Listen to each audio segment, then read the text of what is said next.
स्वागत है आपका विज्ञान वृक्ष पे, जो बीएससी के स्टूडेंट्स और एस्पायरिंग स्कॉलर्स के लिए ज्ञान और सफलता का एक अनोखा साथी है। हेलो एवरीवन, विज्ञान वृक्ष में एक बार आप सभी का फिर से स्वागत है। हम लोगों ने ऑर्गेनोमेटेलिक कंपाउंड्स में इंट्रोडक्शन पार्ट और कुछ टाइप ऑफ ऑर्गेनोमेटेलिक कंपाउंड पढ़े थे on the basis of metals. अब आज हम लोग क्या पढ़ेंगे? आज आपके सामने जैसे डिफिनीशन ही दिख रही है, आज की डिफिनीशन में है क्लासिफिकेशन ऑफ लिगेंड। हम लोगों ने देखा है लिगेंड यहाँ क्या है। जब आप कोऑर्डिनेशन केमिस्ट्री पढ़ते हैं, जब भी आप कोऑर्डिनेशन केमिस्ट्री पढ़ते हैं तो वहाँ पे एक चीज़ आप ऑब्जर्व करते हैं कि वहाँ पे लिगेंड कैसे होते हैं। क्लोरीन होता है, क्लोराइड होता है, फ्लोराइड होता है, कार्बोनिल होते हैं, अमोनिया होता है, वाटर होता है। लेकिन यहाँ पे लिगेंड का आप बिल्कुल भी मतलब ऐसे नहीं निकाल सकते हैं जो कि इनऑर्गेनिक हो, क्योंकि आपको पता है कि ऑर्गेनोमेटेलिक कंपाउंड्स जो हमारे हैं, ऑर्गेनोमेटेलिक कंपाउंड्स जो हैं उनकी बेसिक डिफिनेशन हम लोगों ने पढ़ी है। वो किससे मिलके बने होते हैं? ऑर्गेनिक पार्ट और मेटेलिक पार्ट। तो जहां ये जो लिगेंड डिफाइन किया जा रहा है, तो लिगेंड हमारा कुछ और नहीं, यहां पर जो लिगेंड है ऑर्गेनिक होगा। यहां पे लिख सकते हैं आप इसको, जो लिगेंड है वो कैसा होगा? ऑर्गेनिक ग्रुप होगा कोई। सॉरी, ठीक है। ये क्या है? ये हमारा ऑर्गेनिक ग्रुप है। यहाँ पे आप क्लोराइड, फ्लोराइड इस टाइप का यूज नहीं कर सकते हैं, क्योंकि हमको ऑर्गेनिक मॉइटी मेटल से डायरेक्टली लिंक चाहिए होती है। फिर क्या है? It is known that main group element can combine with an organic group such as alkyl, aryl. ये सारे हमारे लोगों के, हम लोगों ने देखा है कि ऑर्गेनिक मॉइटी क्या क्या हो सकती हैं। वो कुछ भी हो सकती हैं। ठीक है, वो क्या हो सकती है? वो कुछ भी हो सकती है, जैसे एल्काइल है, एराइल है। सिर्फ होना क्या चाहिए? हम लोगों ने लास्ट लेक्चर्स में भी देखे हैं, मेटल होना चाहिए, पहली कंडीशन। दूसरी कंडीशन, ऑर्गेनिक मॉइटी होनी चाहिए। और तीसरी सबसे मोस्ट इंपॉर्टेंट क्या है? सबसे मोस्ट इंपॉर्टेंट ये है कि जो मेटल और ऑर्गेनिक मॉइटी है वो डायरेक्टली लिंक होना चाहिए, मतलब at least one metal carbon bond होना चाहिए।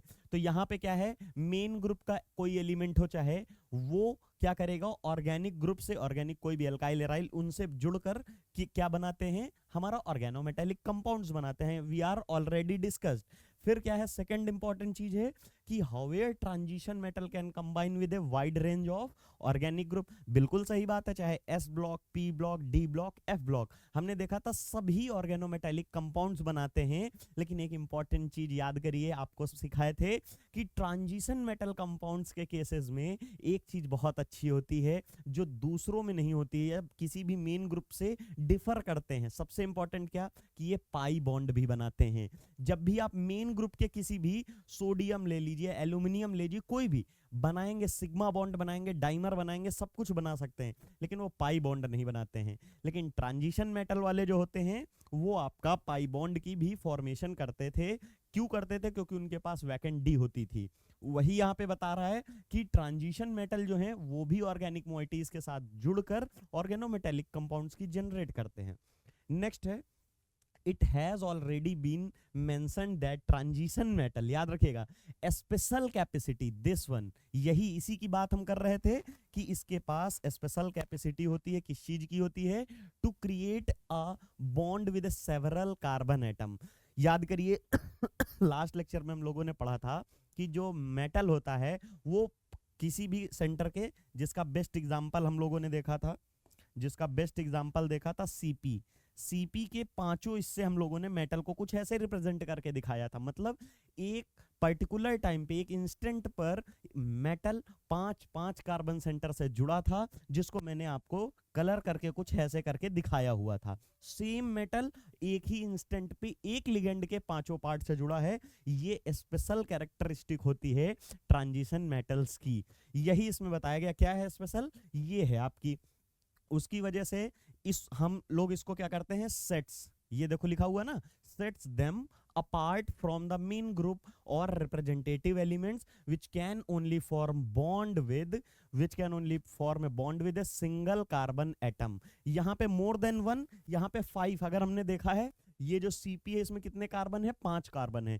इससे मेटल बना रहा है तो 5 बना रहा था। आप याद करिए एक ग्रुप हमने पढ़ा था CH2 CH double bond CH2 और ये निगेटिव पार्ट, और इसी का रेजोनेटिंग स्ट्रक्चर जो होता है उसको हम कुछ इस तरह दिखा देते हैं, CH जैसे बेंजीन का रेजोनेटिंग स्ट्रक्चर, और यहाँ पे डॉट डॉट डॉट दिखा देते हैं, और इसी से ही हम मेटल को लिंक करते हैं।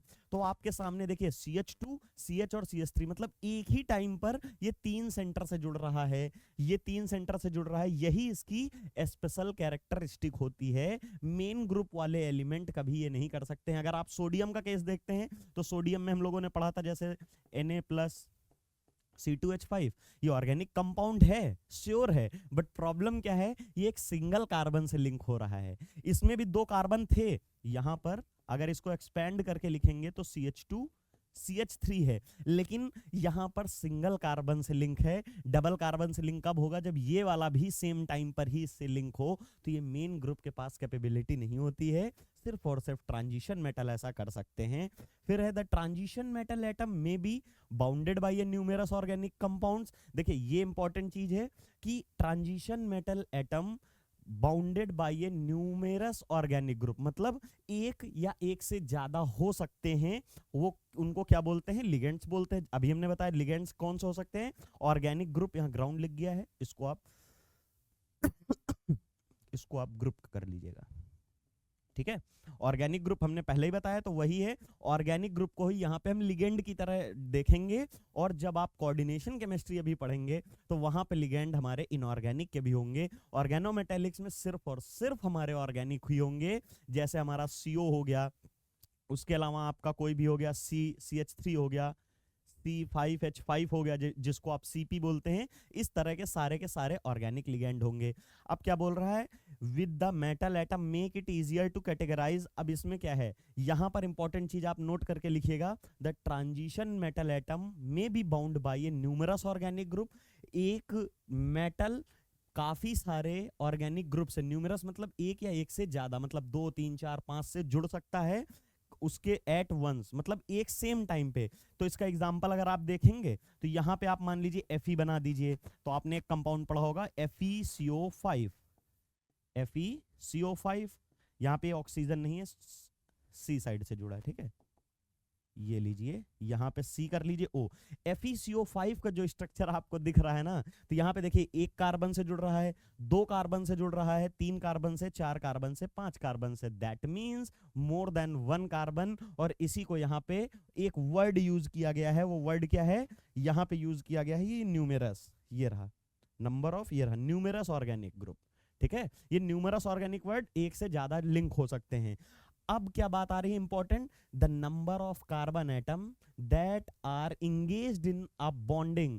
जो भी बॉन्डिंग में इंगेज्ड है with a metal make it easier to categorise this organic group और लिगेंड। एक मेटल के साथ हमारे एक ग्रुप जुड़ा है, 2 ग्रुप जुड़े हैं, 3 ग्रुप जुड़े हैं, कैसे जुड़े हैं वो इसकी कैटेगरी बनाएगी। थोड़ी देर पहले हम लोगों ने एक लेक्चर किया है, कौन सा, कि classification of organometallic compound on the basis of metal.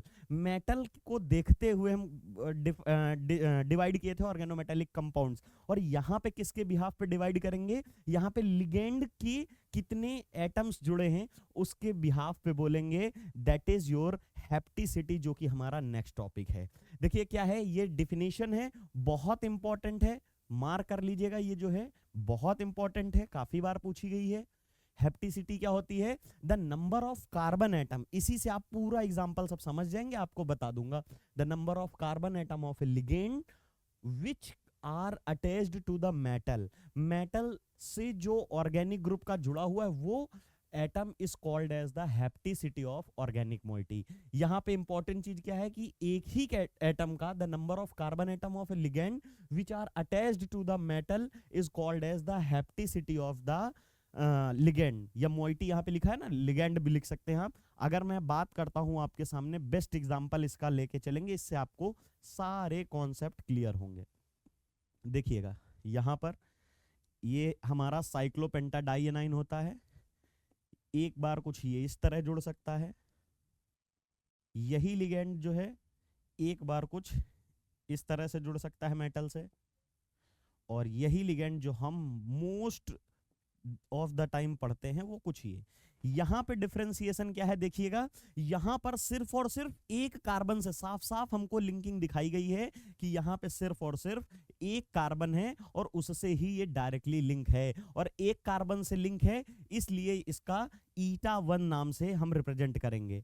ईटा 1 क्यों करेंगे, क्योंकि देखिए it is represented by term eta. Eta क्या होता है, ये देखिए सिंबल है और इसके ऊपर जो नंबर लिख रहा है ये नंबर बताता है कि कितने नंबर ऑफ कार्बन एटम से मेटल डायरेक्टली लिंक है। याद रखिएगा यहां पे आपको कितना दिख रहा है तो वो 1 है। अगर आप ध्यान से देखेंगे तो यहाँ पे 1, यहाँ पे 2, यहाँ पे 3, ये चार्ज जो है यहां से घूमा है तो 3 कार्बन पे आया है, तो कितने से इसकी लिंकिंग हो गई, 3 से हो गई, इसीलिए इसको बोलते हैं नीटा ईटा 3। ईटा 3 हो गई। अब इसमें तो बताने की जरूरत ही नहीं है, पूरी की पूरी पाई इलेक्ट्रॉन डेंसिटी से, पूरी की पूरी पाई इलेक्ट्रॉन डेंसिटी से यहाँ पे स्विच किया जा रहा है। यहाँ पर पूरी की पूरी पाई इलेक्ट्रॉन डेंसिटी से स्विच हो रहा है, तो यहाँ पे आपका ये लीजिए तो पूरे के पूरे 5 कार्बन हो जाएंगे, तो इसको हम बोल सकते हैं नीटा 5। फिर क्या है, ligands with हैप्टिसिटी 1 to 8 are well known and now we are going to study these ligands on the basis of hapticity। हैप्टिसिटी क्या होती है मैं फिर से एक बार बता देता हूं, मेटल कितने एटम से, मेटल कितने एटम से सेम लिगेंड का, देखिए ये एक पूरा लिगेंड है। यहां पे एक चीज आपको क्लियरिफाई कर देता हूं, यहां पर मैं एक इंपॉर्टेंट चीज क्लियरिफाई कर देता हूं, जैसे यहां पे CO CO CO, अगर आपको ये स्पीसीज दी है तो आप कहेंगे सर यहां पर ये देखिए 1, यहां पर ये 2 और ये हमारी 3, 3 मेटल कार्बन बॉन्ड हैं, तो इसकी हैप्टिसिटी हो जाएगी नीटा 3। तो ये आप अपने दिमाग में डाल लीजिएगा कि ये आपका कॉन्सेप्ट यहां पे कंप्लीटली फेल है, ये कंप्लीटली फेल है। क्यों, याद रखिएगा, याद रखिएगा यहां पर कि यहां पर हम इसको नीटा 3 नहीं बोल सकते हैं, क्योंकि हैप्टिसिटी की डिफिनेशन क्या है, एक ही लिगेंड जो है सेम लिगेंड का होना चाहिए। मतलब ये देखिए एक लिगेंड है तो एक ही कार्बन से लिंक है, तो इसके करस्पॉन्डिंग जो हैप्टिसिटी है वो 1 है, दूसरे के करस्पॉन्डिंग 1 है और इसके भी करस्पॉन्डिंग 1 है। मतलब लिगेंड चेंज हो गया तो फिर हम उसकी दूसरे वाले की हैप्टिसिटी इसमें ऐड अप नहीं कर सकते हैं। ये बहुत इंपॉर्टेंट चीज है, याद रखिएगा। यहां पे ये हमारा पूरा का पूरा लिगेंड एक ही है, एक ही CP लिगेंड है और उसका एक पार्ट से डोनेशन हो रही तो नीटा 1, 3 पार्ट 3 कार्बन से हो रही तो नीटा 3, और 5 कार्बन से अगर एक साथ हो रही है तो नीटा 6 होती है। मेरे हिसाब से आप समझ गए होंगे आसान भाषा में। चलिए नेक्स्ट, आपको आगे बढ़ने से पहले बताते हुए बहुत खुशी हो रही है कि विज्ञान वृक्ष हम लोगों का एप्पल स्टोर और आपका प्ले स्टोर पे ऐप अवेलेबल है, आप वहां से जाके डाउनलोड कर सकते हैं। और आप बच्चों में से जो भी बच्चे बहुत ही अच्छी प्रिपरेशन कर रहे हैं, नॉर्मली पढ़ रहे हैं, तो उनको इन्हेंस करने के लिए आप क्या कर सकते हैं कि जो भी फुल सेमेस्टर कोर्स है वो विज्ञान वृक्ष से आप परचेज कर सकते हैं। और विज्ञान वृक्ष का आप एक बहुत ही बढ़िया फीचर आप जान लीजिए कि यहाँ पे जो लिखा है ना, ऑल कॉलेज एंड यूनिवर्सिटीज, मतलब ऑल इंडिया की कोई भी कॉलेज यूनिवर्सिटी हो, कोई भी प्राइवेट यूनिवर्सिटी हो, गवर्नमेंट यूनिवर्सिटी हो, कोई भी सेंट्रल यूनिवर्सिटी हो, आपको सारा का सारा सिलेबस सेपरेट, ऐसा नहीं है कि एक यूनिवर्सिटी का हो वही सब में, नहीं, आपके सिलेबस को देखते हुए अलग अलग सेपरेशन, अलग अलग टॉपिक वाइज, यूनिट वाइज अलग अलग रखा गया है। तो आपको अगर इसको परचेज करना है तो विज्ञान वृक्ष ऐप को अभी डाउनलोड करें। और इसके बाद आप में से कोई आगे चलकर बहुत ज़्यादा अच्छा पढ़ना चाहता है, बहुत ही हायर एजुकेशन की तरफ जाना चाहता है, तो क्या करते हैं, बहुत ही इंडिया के अच्छे अच्छे कॉलेजेस, सेंट्रल यूनिवर्सिटीज़, कॉलेजेस हो गए, तो उनमें आप एडमिशन लेना चाहते हैं, तो उस एग्ज़ाम, उसको एडमिशन लेने के लिए अब आपको एक एग्ज़ाम देना होता है जिसका नाम होता है CUET PG। और CUET PG में आपको मिलते हैं एक से एक बेहतरीन सेंट्रल यूनिवर्सिटीज़ इंडिया की और बहुत ही अच्छे अच्छे रेपुटेटेड कॉलेज, जो कि CUET college, CUET PG entrance exam देने के बाद ही आप अचीव कर सकते हैं। अगर आप अभी 3rd से 4th सेमेस्टर में हैं तो इसको आप 4th सेमेस्टर के ड्यूरिंग ही इसकी प्रिपरेशन, मतलब ये वाला कोर्स आप परचेज कर सकते हैं और इसके लिए भी धीरे धीरे प्रिपरेशन करते रहेंगे। तो जब आपका फाइनल सेमेस्टर आएगा, 6th सेमेस्टर होगा, उसी के टाइम पर ही आपका एग्जाम होगा और बिना किसी टाइम लैग के आप पीजी में इनरोल हो सकते हैं इंडिया के अच्छे अच्छे कॉलेजेस और यूनिवर्सिटीज में। और आप में से बहुत सारे बच्चे, मुझे पता है, कुछ अलग ही करके दिखाना चाहते हैं, बिल्कुल अलग। वो क्या चाहते हैं कि ये क्या सेंट्रल यूनिवर्सिटी को ही छोड़िए, मैं तो आईआईटी से पढ़ना चाहता हूँ, एकदम ब्रांडेड कॉलेज से पढ़ना चाहता हूँ। तो उनके लिए एग्जाम होता है आईआईटी जैम नाम का, काफी कम बच्चे जानते हैं। और आईआईटी जैम एग्जाम के थ्रू आप इंडिया की जो टॉप ब्रांडेड एकदम आईआईटीज होती हैं, एनआईआईटीज होती हैं, उनमें आप इनरोल कर सकते हैं एमएससी करने के लिए। आप एमएससी यहाँ सेंट्रल यूनिवर्सिटी से भी कर सकते हैं, लेकिन कई बच्चे चाहते हैं कि हम और अच्छी पढ़ाई करें और बेहतरीन करें, तो उनके लिए आईआईटीज है। आईआईटीज का एग्जाम सीयूईटी पीजी के कंपैरिजन में अगर आपको चीज अच्छी मिल रही है तो थोड़ा सा यहाँ पे जो डिफिकल्टी लेवल होता है तो थोड़ा सा बढ़ जाता है। इसीलिए इसको आपको 4th सेमेस्टर से प्रिपरेशन करनी शुरू करनी होती है, और इसको नियर अबाउट 3rd सेमेस्टर की आप इसकी प्रिपरेशन करते हैं। और मैं आप सबको बता देता हूं कि इन सारे कोर्सेज की आप चाहे फुल सेमेस्टर कोर्स लीजिए, चाहे सीयूईटी पीजी का लीजिए, चाहे आईआईटी जैम का लीजिए, चाहे आईआईटी गेट का लीजिए, चाहे सीएसआईआर नेट का लीजिए, इनकी फीसेस इतनी मिनिमम हैं कि आप सोच नहीं सकते हैं। बहुत ही मिनिमम फीसेस रखी गई हैं।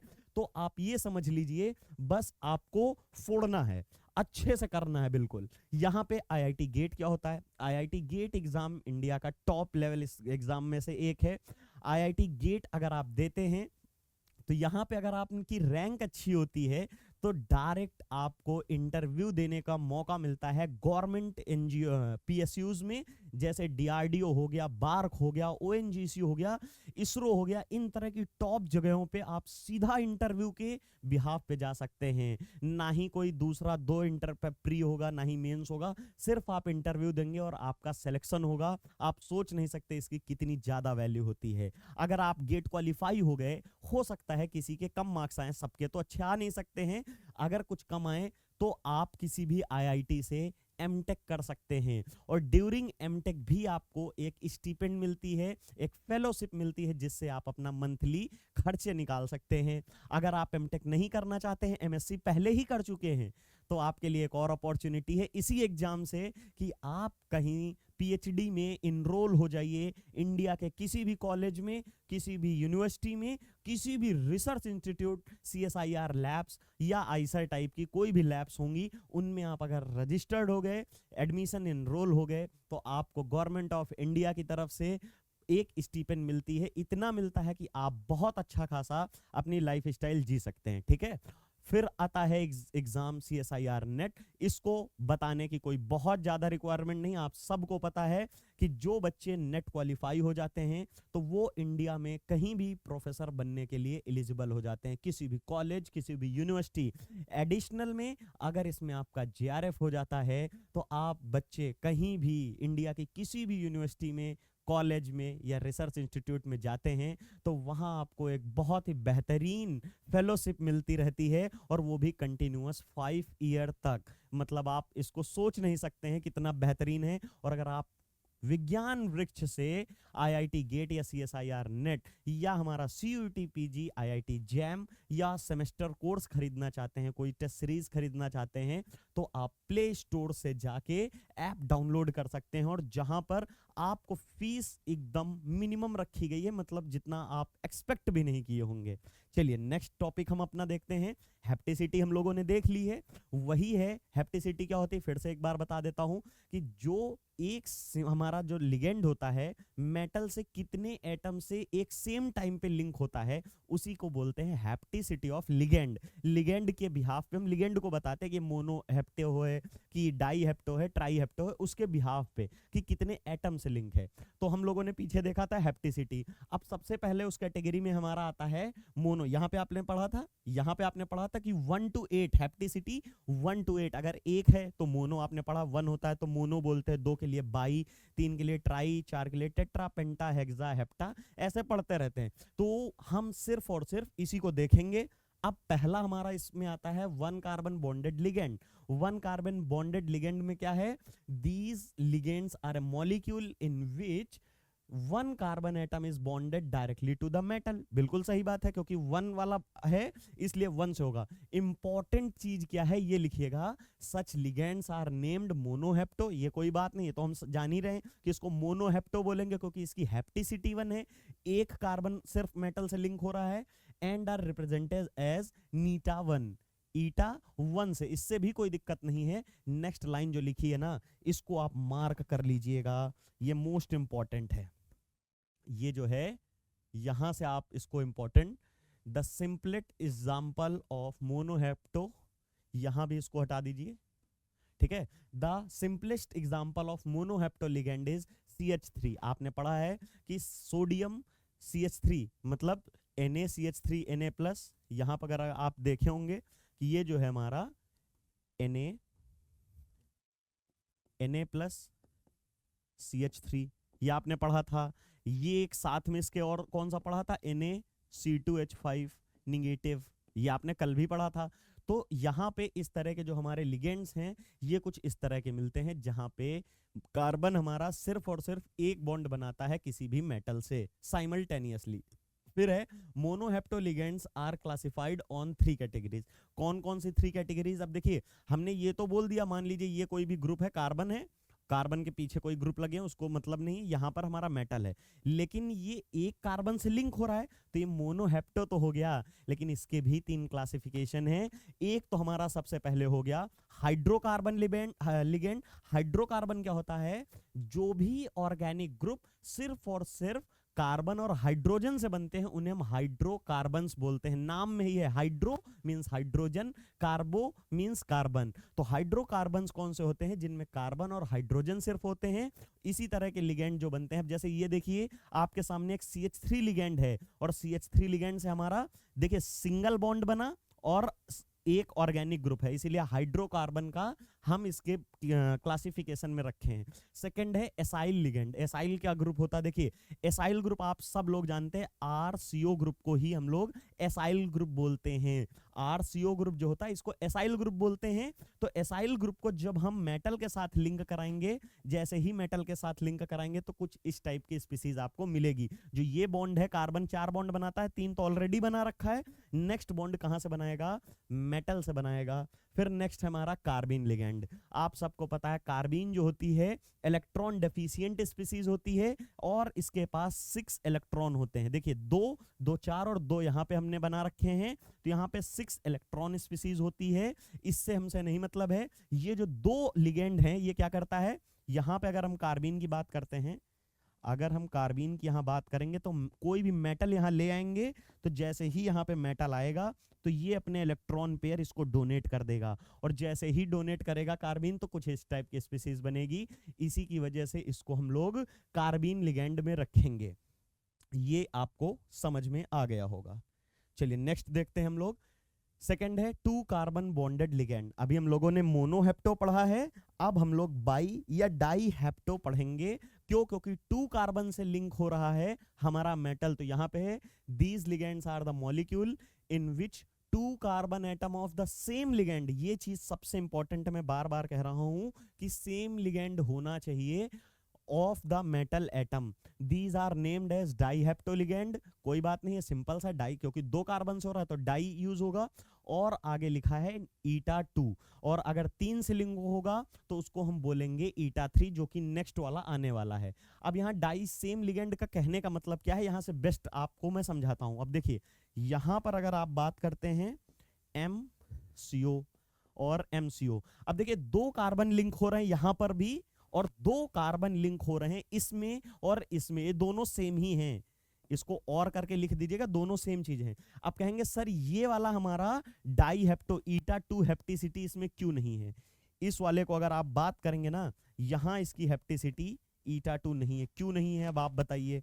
यहां पर क्या है, यहां पर ईटा 2 इसलिए नहीं है क्योंकि हम बार बार डेफिनेशन अंडरलाइन करा रहे हैं कि सेम लिगेंड होना चाहिए। और यहां पे क्या है, यहां पर हमारा एक CO ग्रुप अलग है और दूसरा CO ग्रुप अलग है। दोनों अलग हो जाएंगे तो हेप्टिसिटी का कॉन्सेप्ट फेल हो जाएगा, डेफिनेशन ही फेल हो जाएगी। लेकिन यहां पे अगर आप देखते हैं ये क्या है, ये CH2 double bond CH2 group है। ये हमारा CH2 double bond CH2 group कुछ है, मतलब हमारी ईथीन है, ईथीन मेटल से लिंक हो रही है, अपनी पाई इलेक्ट्रॉन डेंसिटी डोनेट कर रही है मेटल को, उसी की वजह से दो कार्बन एक साथ लिंक हो रहे हैं, इसलिए ये डाई हेप्टो या बाई हेप्टो कैटेगरी में आएगा। शायद आपको समझ में आ गया होगा। इसमें और इसमें डिफरेंस क्या है? कोई डिफरेंस नहीं है। अगर आप आगे चल के पढ़ेंगे चलेंगे तो उसमें हम लोग अभी ओएमसी में ही देखेंगे, कुछ नहीं है। इस टाइप के मॉडल को हम लोग डीसीडी मॉडल बोलते हैं। क्या बोलते हैं? यहां पर ये हमारा डीसीडी मॉडल होता है, आगे चल के इसको पढ़ेंगे डीसीडी मॉडल। और ये जो है मेटला साइक्लोप्रोपेन मॉडल होता है। क्यों? देखिए साइक्लोप्रोपेन रिंग क्या होती है, कुछ ऐसे होती है। इसी के कंपैरिजन में ये सिमिलरली कुछ ये इस टाइप की पाई जाती है। देखिए आपको यहाँ पे दिख रही होगी शायद से, देखिए ये अगर आप दिखा देते हैं इसमें, चलिए ये देखिए दिख रही है कि नहीं, साइक्लोप्रोपेन कलर्ड हो गई, तो ये इसकी वजह से इसका नाम मेटला साइक्लोप्रोपेन मॉडल है। और ये दीवार चार्ट डिकेंसन मॉडल का होता है, इसकी आपको जरूरत नहीं है। यहाँ इसकी हेप्टिसिटी जो होगी इन दोनों की ईटा 2 से हम लोग रिप्रेजेंट करेंगे। नेक्स्ट हमारा है 3 carbon bonded ligand. 3 carbon bonded ligand का है जहां पे 3 कार्बन एक लिगेंड के सेम टाइम में सेम लिगेंड के लिंक होंगे मेटल के साथ, उसे क्या बोलेंगे? ट्राई वाला बोल देंगे। ये तो आप सब समझ ही गए होंगे। अगर इसका एग्जांपल देखते हैं, ये रहा, यहाँ पे लिखा हुआ है CH2CH, यहाँ पे आपको मैं दिखा देता हूं CH2CH डबल बॉन्ड CH2, ये कुछ है हमारा निगेटिव चार्ज है। इसकी रेजोनेटिंग फॉर्म भी आप जानते हैं। यहाँ पे इसकी रेजोनेटिंग फॉर्म क्या हो सकती है कि ये निगेटिव चार्ज आगे मूव करे, और जैसे ही आगे मूव करेगा तो ये पाई इलेक्ट्रॉन डेंसिटी आगे मूव करेगी, और ये ऐसे और ये कुछ ऐसे। जो रिजल्टेंट स्पीसीज मिलेगी वो क्या मिलेगी? देखिए यहां से ये इलेक्ट्रॉन डेंसिटी मूव कर रही है, ये आगे बढ़ रही थी, यहाँ पॉजिटिव यहाँ निगेटिव, तो यहाँ पे आपको देखने को मिलेगा डबल बॉन्ड, और जैसे ही डबल बॉन्ड तो ये हो गया CH, और यहाँ CH2 निगेटिव, क्योंकि ये पाई इलेक्ट्रॉन डेंसिटी इस पे आ गई। और इसी की ही ओवरऑल अगर इसकी आप ओवरऑल रेजोनेटिंग स्ट्रक्चर आप बनाना चाहेंगे तो वो CH2 CH CH2 और साथ में ये जैसे आप बेंजीन में अंदर डॉटेड लाइन दिखा देते हैं सारे कार्बन्स में, कुछ ऐसे बनेगी। तीनों कार्बन पे equivalent pi electron density move करती रहेगी। आपके सामने मैंने स्ट्रक्चर बना दिया। अब ये जो पाई इलेक्ट्रॉन डेंसिटी मूव कर रही है, यही एक साथ अगर मेटल को दे देगी तो क्या होगा? मेटल 3 कार्बन एटम से एक साथ लिंक होगा। एक ही लिगेंड के 3 एटम से मेटल एक साथ लिंक होगा, इसीलिए इसको हम क्या बोलते हैं? ट्राई हेप्टो लिगेंड बोल देंगे, और रिप्रेजेंट करते हैं ईटा 3 से। शायद इस आप समझ में आया होगा। बेस्ट एग्जांपल है एलाइल ग्रुप। एलाइल ग्रुप कौन सा है? यही होता है एलाइल ग्रुप। अब एलाइल ग्रुप की खासियत का इंपॉर्टेंट नोट कर लीजिएगा एक चीज यहाँ पे। एलाइल ग्रुप में ये वाला जो हमारा है ये ईटा 3 है, और ये वाला ईटा 1 कहेंगे। सर ये क्या है? अगर आप ध्यान से स्ट्रक्चर देखेंगे तो यहाँ पे आपको एक निगेटिव चार्ज मिल रहा है, जिसकी वजह से यहाँ पे डिलोकेलाइजेशन हो रहा है, और चार्ज जो है वो तीनों कार्बन पे इक्विवेलेंट आ रहा है, जो कि मैंने यहाँ करके दिखाया है। लेकिन अगर ये निगेटिव चार्ज ही ना होता तो आगे मूव कौन करता? मूव कोई नहीं करता, तो यहाँ पे डायरेक्टली मेटल से ऐसे ही लिंक हो जाता। और इस तरह की स्टेज में जब मेटल, आप खुद बताइए, एक किसी लिगेंड से एक कार्बन से जुड़ता है, थोड़ी देर पहले ही पढ़ा, वो क्या होता है? वो मोनोहेप्टो होता है, और उसको ईटा 1 से रिप्रेजेंट करते हैं। और जब एक मेटल किसी एक लिगेंड के 3 एटम से सेम लिगेंड के 3 एटम से लिंक हो जाए, उसको हम क्या बोलते हैं? ट्राई हेप्टो बोलते हैं, और ईटा 3 से रिप्रेजेंट करते हैं। तो यहाँ पे ये पाई लिखने का मतलब क्या है?